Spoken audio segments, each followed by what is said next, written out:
नमस्कार दोस्तों, आप देख रहे हैं द हिंद 24 न्यूज। मैं हूं आपके साथ एकांशा सोनी। चलिए नजर डालते हैं आज की मुख्य खबरों की ओर।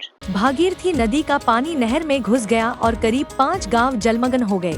आवागमन का एकमात्र रास्ता पानी के बहाव में बह गया, जिससे 5 गांवों में रहने वाले लोगों को भारी परेशानी का सामना करना पड़ा। नदिया के शांतिपुर ब्लॉक के गोयशपुर पंचायत की घटना। पिछले कुछ दिनों की भारी बारिश के कारण नादिया के विशाल इलाकों में पहले से ही भीड़ हो गई है। पूजा से पहले इस प्राकृतिक आपदा ने प्रशासन के माथे पर चिंता की लकीरें खींच दी है। किसी का गांव पानी में डूबा हुआ है। राज्य सरकार युद्धकालीन गतिविधियों में शामिल है, लेकिन फिर भी स्थिति संभाली नहीं जा सकती। लोगों के एक वर्ग का दावा है कि अगर प्राकृतिक आपदाएं दोबारा शुरू हुई तो बंगाल के लोगों को भारी नुकसान होगा। हालांकि शांतिपुर गोयशपुर पंचायत के 5 गांवों का यही हाल है। 1 बीघे के बाद 1 बीघे की खेती की जमीन में नदी का पानी घुस गया है। फसल बर्बाद हो गई है। इसे लेकर किसान चिंतित हैं। वहीं कई गांवों में पानी भर जाने से उन्हें रात में सोने में परेशानी हो रही है। ऐसे में गांव के लोगों को परेशानी हो रही है। पार करने के लिए एक अस्थायी घाट बनाया गया है, जिससे होकर आम लोग गाँव तक पहुँच रहे हैं। कुल मिलाकर शांतिपुर गोयशपुर पंचायत की वर्तमान स्थिति काफी खराब है। अब देखना यह है कि 5 गांवों के लोगों को पानी की पीड़ा से कब मुक्ति मिलती है या फिर उन्हें फिर से खतरे से जूझना पड़ेगा। हालांकि निवासियों की आंखों और चेहरों पर अभी भी डर की छाप नहीं बची है। এই যে জলের স্রোত কতগুলো গ্রাম জলমগ্ন হয়েছে? 5টি গ্রাম জলমগ্ন হয়েছে। এখন কি পরিস্থিতি গ্রামগুলোর? পরিস্থিতি ভয়ানক খারাপ অবস্থায় আছে। এই জলের তো গতিবেগ প্রচুর দেখা যাচ্ছে। এরপরে যদি বেশি জল হয়ে যায় গ্রামের লোককে ডাঙায় শিফট করতে হবে। আচ্ছা, যে গ্রামগুলি জলমগ্ন হয়েছে তারা আশ্রয় নিয়েছে কোথায়? আসলে গ্রামের মধ্যেই আছে, যে ডাঙা জায়গাগুলো উঁচু জায়গাগুলোর মধ্যে আছে। আচ্ছা, সরকারিভাবে কোনো সহযোগিতা পাচ্ছে তারা? সরকারিভাবে সহযোগিতা তেমন কোনো এখনো কিছু হয়নি, তবে আমাদের বিধায়ক সাহেব কিছু প্রকল্পত্র দিয়েছিল, সেগুলো গ্রামের মধ্যে দেওয়া হবে। আবার যদি প্রাকৃতিক দুর্যোগ হয় তাহলে তো ভয়ানক আকার নিতে পারে।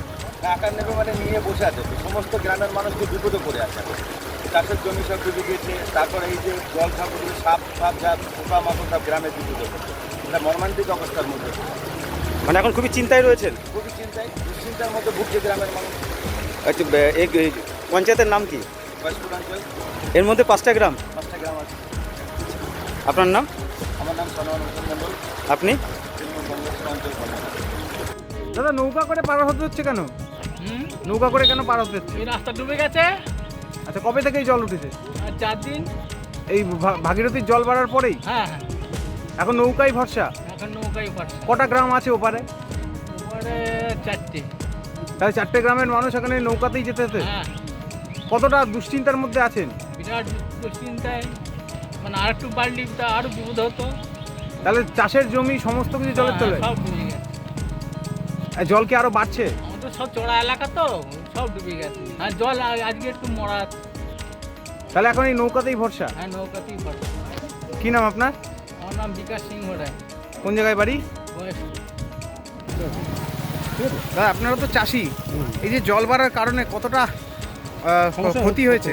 প্রচুর ক্ষতি হয়েছে। আমাদের পটল, ঝিঙে, উচ্ছে, এসব ধান, পাট, বহুত কিছু ক্ষতি হয়েছে। বেশ কয়েকটা গ্রাম তো প্লাবিত হয়েছে। 5টা গ্রাম একদম ফেলে হয়ে গেছে। দিয়ে খুব মানে লোকের দুর্যোগ আছে।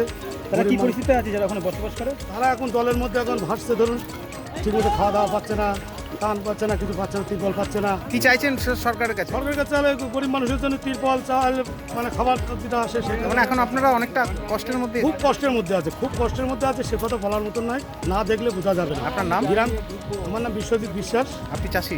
চাষি। কোন জায়গায় বাড়ি? गोयशपुर अंचल। ऐसे ही तमाम खबरों के लिए जुड़े रहिए द हिंद 24 न्यूज के साथ।